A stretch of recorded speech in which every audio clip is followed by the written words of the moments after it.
Viagem na eletricidade.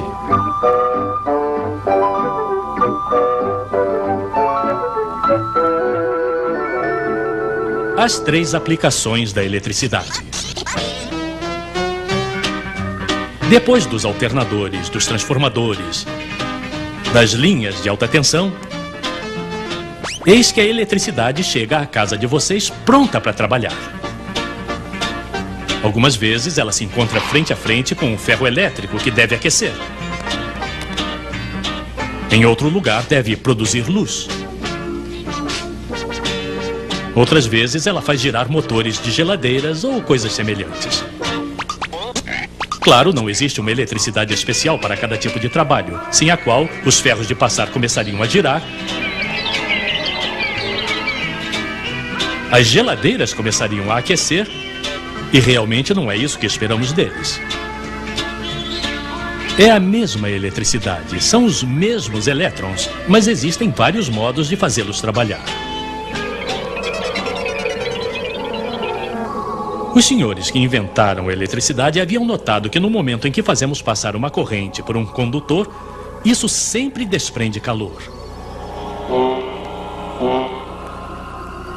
É evidente que se a corrente é fraca ou se o fio é grosso, os elétrons não têm dificuldades para passar e isso não aquece muito.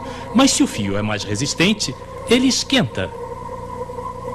Este primeiro efeito, que transforma a energia elétrica em energia calorífica, os nossos amigos chamaram de efeito ferro de passar. Não, desculpem. Efeito Joule.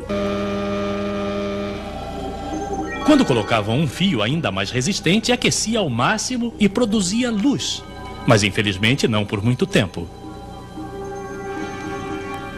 Porque a essa temperatura, os átomos do fio se entendem com os átomos do oxigênio do ar para fazer não sei o que exatamente. Mas em todo caso o fio queimava e se partia.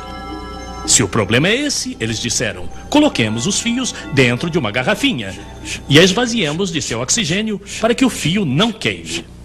É o que depois chamamos de lâmpada elétrica. Então, primeiro modo de fazer trabalhar os elétrons, o efeito Joule. Outros senhores tinham um hobby. Eles faziam bobinas com fios elétricos que enrolavam em torno de um núcleo de ferro. E, quando a corrente passa, se transforma em ímã. Um eletroímã, para ser exato, com um polo norte e um polo sul. Quando mudamos a direção da corrente, os polos também mudam, claro. Agora, se colocarmos um outro ímã ao lado, os polos contrários se atraem. Os polos do mesmo nome se repelem. Isso é conhecido. Um verdadeiro motor elétrico é um pouco mais complicado, mas utiliza o mesmo princípio.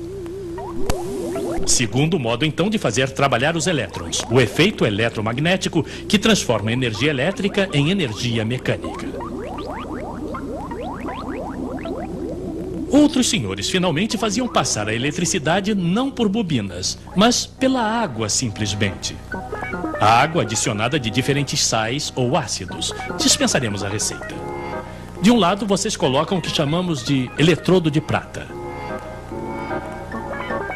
Do outro lado, um garfo, por exemplo, feito de um metal qualquer. Pois bem, sob o efeito da corrente elétrica, a prata vai se depositar do lado menos, o que dá algo como um garfo de prata quase maciça.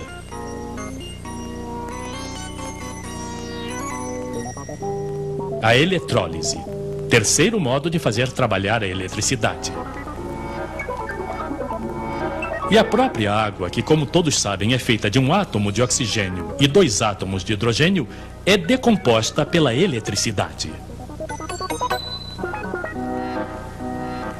Ora, o gás hidrogênio, se o recuperarmos, o comprimirmos, o liquefizermos, pode ser um excelente carburante, do qual nos servimos em particular para fazer funcionar os foguetes.